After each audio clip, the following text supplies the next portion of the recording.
Olá, graça e paz. Seja bem-vindo, seja bem-vinda ao nosso canal da Igreja Metodista em Embu das Artes. Eu sou a pastora Michele Ferreira e te convido a ficar conosco nesse tempo de reflexão sobre a Palavra de Deus, que é maravilhosa e edifica as nossas vidas. Vamos nessa?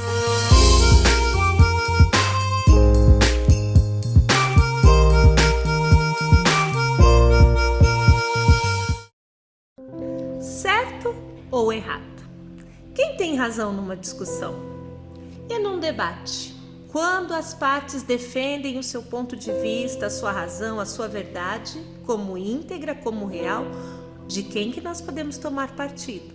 Como que nós vamos saber a quem defender ou a quem acusar? Como fazemos nos momentos de dúvida sobre as pessoas que dizem estar certas e aquelas que têm certeza que a outra está errada? Será que para nós, como cristãos, existe um papel fundamental neste processo? E é sobre isso que eu quero compartilhar com você. É sobre essa postura cristã que nós precisamos aprender, precisamos praticar e verdadeiramente exercer para que o nosso meio, para que o local onde a gente vive, onde a gente anda, seja o máximo possível um local de paz, de justiça, de equilíbrio. Vamos compartilhar em 1 Reis, capítulo 3, do verso 16 ao 28, a palavra conta sobre duas mulheres que moravam juntas e tiveram filhos no mesmo tempo. Porém, numa determinada noite, um dos bebês veio a falecer. E ao amanhecer, uma das mães estava sem o filho. E aí então elas discutiram, filho é meu, e foram diante do rei. Salomão, já ouviu falar sobre ele? Um rei que conseguiu receber de Deus muita sabedoria. E diante do rei, elas esperavam ardentemente pela resposta sábia. E aí está um segredo. Quando defender alguém, nós precisamos ter sabedoria. Quanto a acusar alguém, talvez sabedoria também, porém não compete a nós esse papel de juiz. Mas no momento em que devemos tomar uma decisão ou ter uma opinião sobre determinado assunto, ou auxiliar alguém num âmbito de dúvida, precisamos de sabedoria. E foi o que o rei Salomão demonstrou para aquelas mulheres. E eu quero então compartilhar 3 pontos dessa história que nos ajudam a caminhar de forma sábia. O primeiro ponto diz respeito à mulher que mentia. Depois você vai pegar aí o seu texto e ler, hein? Nós vamos compartilhar apenas alguns versículos.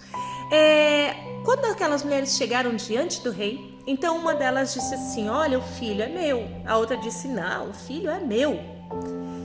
O rei não sabia de quem era o filho. Porém, uma estava mentindo. E vamos combinar e vamos concordar aqui nesse momento que para mentir, mesmo sabendo que a mentira é um erro, quem mentiu naquele momento, naquela história, tinha um motivo, tinha uma razão. Uma daquelas mulheres tinha dentro de si alguma verdade que, embora fosse mentira ou injustiça para mim e para você, para ela era a razão, era o que a levava a mentir, mesmo que esta mentira custasse a vida do bebê. Ela estava disposta a aceitar a proposta do rei, que era partir a criança ao meio e dar a metade para cada uma, já que não se sabia de quem era o filho. Ela estava disposta a passar por isso, porque para ela, ou ela ficaria com o bebê, ou nenhuma das duas teria o bebê. E o que será que levou essa mulher a tomar essa decisão, a tomar esse partido? Existem situações, como a desta mulher, que são situações enganosas. E mesmo sendo situações enganosas, existem pessoas que persistem no erro, persistem no engano e lutam e pagam qualquer preço para garantir aquilo que ele acredita, mesmo tendo certeza que está errado. Como nós vamos entender essas pessoas? Somente à luz da palavra, porque ela tinha um motivo. embora fosse um sentimento ruim, aquele sentimento talvez de inveja ou de luto ou de desespero por ter perdido um filho, era o suficiente para ela afirmar uma mentira e pagar o preço por aquela mentira. E que poder tenho eu ou você de arrancar isso que naquele momento era verdade para aquela mulher?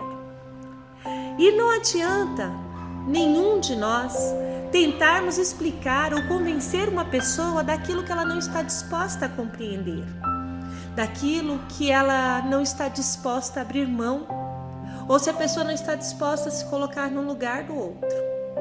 E foi o que aconteceu com essa mãe que mentiu, que disse: não, o filho é meu, embora sabendo que o dela estava morto.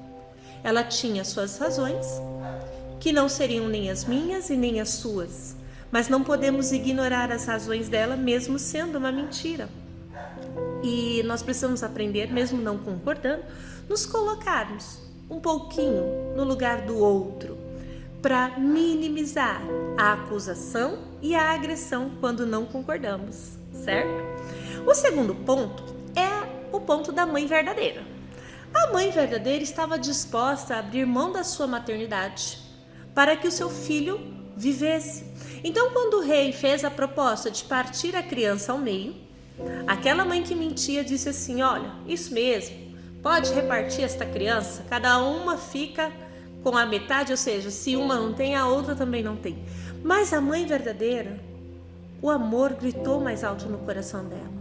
E ela abriria mão do seu sonho de ser mãe por amor ao seu filho. Olha que interessante. Ela estava disposta a deixar a maternidade de lado para que o seu filho não morresse. E olha só, se eu me colocar naquela história, naquele momento, eu vou dizer: isso é um absurdo. Ela não pode abrir mão do seu filho se a outra está mentindo, não é? Quantos pensariam como eu? É um absurdo, inadmissível ela abrir mão do seu filho por conta de uma mentira, mas ela estava disposta, de forma que o filho dela pudesse viver. Então, existem pessoas que estão dispostas a abrirem mão de si mesmas para fazer aquilo que acreditam que é correto. Existem pessoas que não se importam com seus próprios sonhos à custa de garantir a sua própria razão, à custa de afirmar e de ir fundo naquilo que ela busca. No caso desta mãe verdadeira, a vida do seu filho, não é? Enfim, falamos um pouquinho da mãe que mentiu, um pouquinho dessa mãe que era a mãe verdadeira da criança, e o rei. O rei que teve a sábia resposta de dizer: vamos partir a criança, dar a metade a cada uma, assim ninguém fica sem, mas também ninguém fica com o filho inteiro. Interessante. E o que coube a este homem nesse momento para poder ofertar a estas mulheres esta resposta? Nós chamamos de sabedoria. Sim, sabedoria. Quem busca sabedoria e adquire sabedoria diante dos dilemas da vida, não toma partido. Quem busca sabedoria, quem faz questão de receber de Deus sabedoria, aprende que nós não podemos tomar partido, sabe? Defender causas a custas de machucar, de ferir o outro. Isso é tomar partido. É eu defender a minha causa, custe o que custar. Não importa. Isso é sério. Então, o rei Salomão, ele age com equidade. Ele busca, na sua resposta, as possíveis razões para fazer com que aquelas mulheres demonstrem quem estava mentindo e quem estava falando a verdade. E sabe que isso acontece muito nos nossos relacionamentos.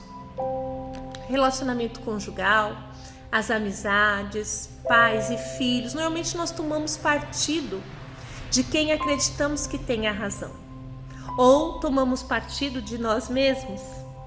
E muitas vezes isso interfere em relacionamentos que são muito importantes para nós.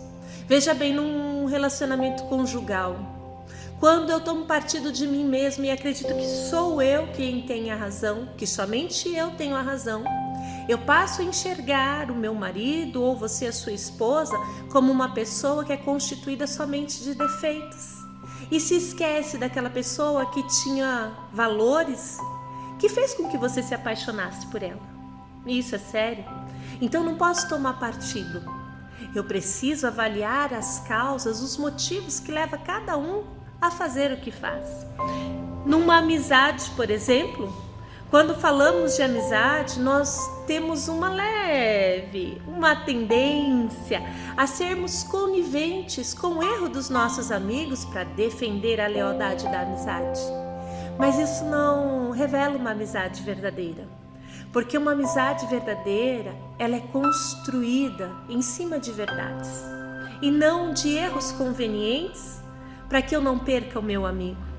Porque a palavra de Deus ela pela verdade. Então a amizade que é verdadeira e duradoura, ela se firma sobre verdades. Não podemos tomar partido, não se esqueça.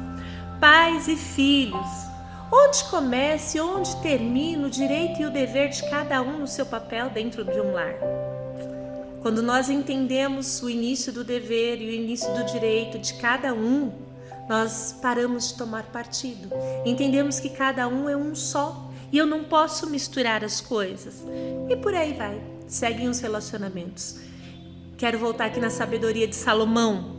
Saber o que é certo, saber o que é errado, julgar com sabedoria as situações que acontecem ao nosso redor, requer de nós submissão a Deus e também a sua palavra.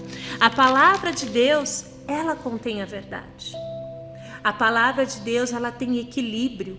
Ela não é injusta com ninguém. Então nós precisamos conhecer esta palavra e ter a certeza de que é ela que nos ensina como ter sabedoria. Conhecer os desígnios do coração de Deus é pré-requisito para quem quer sabedoria, para quem quer ser sábio. Não tem como sermos sábios se formos acusadores. Então, conhecendo o coração de Deus, eu me retiro do papel de acusador, porque este papel já tem quem o faz, concorda? Apropriar-se da prática da palavra de Deus, olha que coisa tremenda, é ajudar com que as minhas ações, os meus pensamentos aconteçam e se realizem de acordo com aquele que nos criou e que é o dono da verdade e a fonte de sabedoria. Nós precisamos disso para promover um espaço melhor de convivência nos nossos lares, local de trabalho, de estudo, igreja, onde quer que estejamos. Falar de erros não é um crime. É praticamente impossível um ser humano não errar. Todos nós somos passíveis de erros, mas não precisamos arriscar qualquer coisa ou todas as coisas simplesmente para termos razão. Simplesmente por defendermos uma causa sem termos sabedoria em relação a ela. Não precisamos passar por cima dos sonhos e nem das verdades para garantirmos as nossas razões, os nossos direitos. Não precisamos disso. Quando estamos ligados no Pai, estamos juntinho de Deus, Ele trabalha em nosso favor. E aí o nosso trabalho é apenas confiar e praticar a palavra dEle. É preciso buscar a palavra de Deus, é preciso aprender a ter intimidade com o Pai. E aí sim, teremos respostas favoráveis para os nossos dilemas, para as discussões e debates. Sabe, é muito legal ver o resultado daquilo que aconteceu na história dessas mulheres. No mesmo capítulo, no verso 28, a palavra diz assim: E todo Israel ouviu a sentença que dera o rei e temeu ao rei. Por quê? Ao saber da notícia, da sentença que o rei havia dado àquelas mulheres, houve temor no coração das pessoas em Israel. Por quê? Porque viram que havia nele a sabedoria de Deus para fazer justiça. Olha que coisa linda! Aplicar a sabedoria de Deus nas nossas ações cotidianas nos ajuda a viver de uma forma mais justa. Nos leva a vivermos com os outros de forma mais harmoniosa. E para isso nós precisamos buscar em Deus a sabedoria. E fica uma dica: muitas vezes a razão e a sabedoria são expressas no nosso silêncio. Precisamos silenciar, ouvir Deus, para então entendermos como, de modo sábio, decidirmos entre o certo e o errado. Mas não se esqueça, tudo isso está na palavra de Deus. Eu quero te convidar a mergulhar mais profundo nesta palavra de sabedoria para a minha vida, para a sua vida, para que possamos viver bem todos os nossos dias aqui na terra. Amém? Eu quero orar por você e abençoar a tua vida e junto te convidar a fazer essa oração, buscando de Deus sabedoria para vivermos dias melhores. Amém? Senhor Deus e Pai, nós oramos pedindo sabedoria, clamando pelo Teu Espírito Santo que venha habitar em nós e derrame sobre nós cada dia mais sabedoria do alto, para que os nossos pensamentos, o nosso falar, o nosso agir seja segundo a sabedoria que vem do alto, Pai, para que possamos, ó Deus, promover a paz, a harmonia onde quer que estejamos. Faz de nós, ó Deus, promotores da Tua paz, a Tua paz que excede todo entendimento. Nos ensina, Senhor, a tomarmos partido da Tua verdade, do Teu reino, porque esses jamais falham, são sempre verdade, ó Deus amado. Por isso nos ensina como Salomão aprendeu, como Salomão buscou a encontrarmos em Ti sabedoria, para que os nossos dias aqui na terra sejam dias bons, dias melhores, dias onde podemos viver com sabedoria e exercer, Senhor amado, a nossa prática cristã de modo íntegro e real. Nos abençoa e abençoa cada um que tem feito esta oração, para que a Tua sabedoria possa realmente, Senhor, inundar as nossas vidas, em nome de Jesus. Amém. Amém? Continua com a gente, vamos louvar e engrandecer o nome do Senhor. Faça essa oração todos os dias. Tenho certeza que o Senhor é um Deus que responde. Não se esqueça de se inscrever no nosso canal, ativar o sininho, deixar o seu like e o seu comentário, hein? Estamos também no Facebook e Instagram. Vai lá, segue a gente, curte a nossa página. Deus te abençoe e até a próxima.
E menos de mim,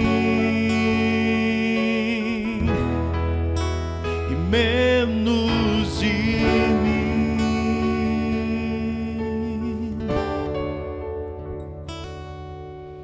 mais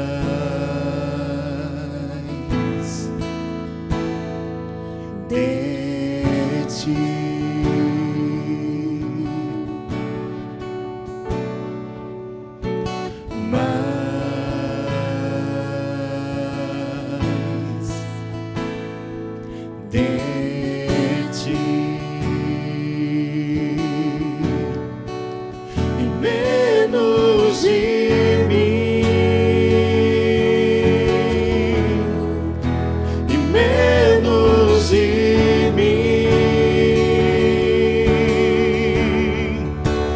Menos de mim,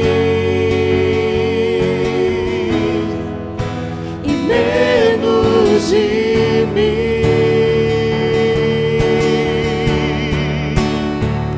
que Ele cresça, eu diminua, Ele apareça e eu me constranja com a sua glória, e todo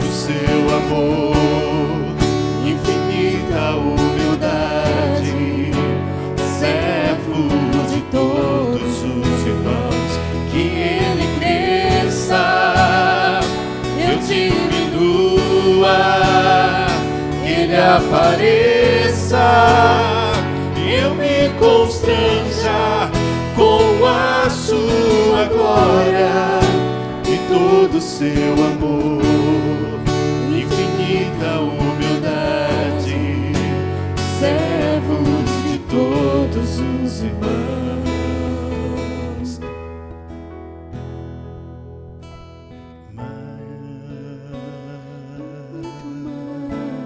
Mais de ti.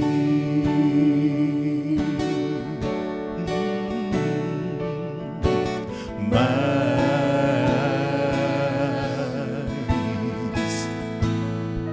de ti e menos de mim, e menos de mim, e menos de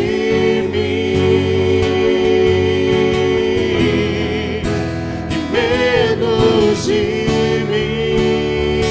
Cresça, Senhor, que Ele cresça e eu diminua, que Ele apareça e eu me constranja com a sua glória e todo o seu amor, infinita humildade, servo de todos os irmãos. Que Ele cresça, Senhor, e eu diminua, Ele apareça e eu me constranja com a sua glória e todo o seu amor, infinita humildade, servo de todos os irmãos.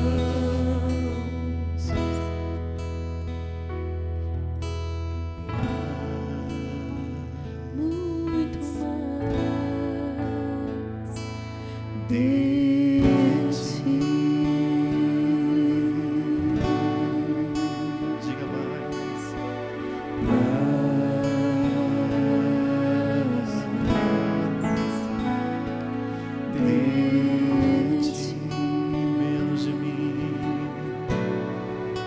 Menos de mim, menos de mim, Senhor, menos de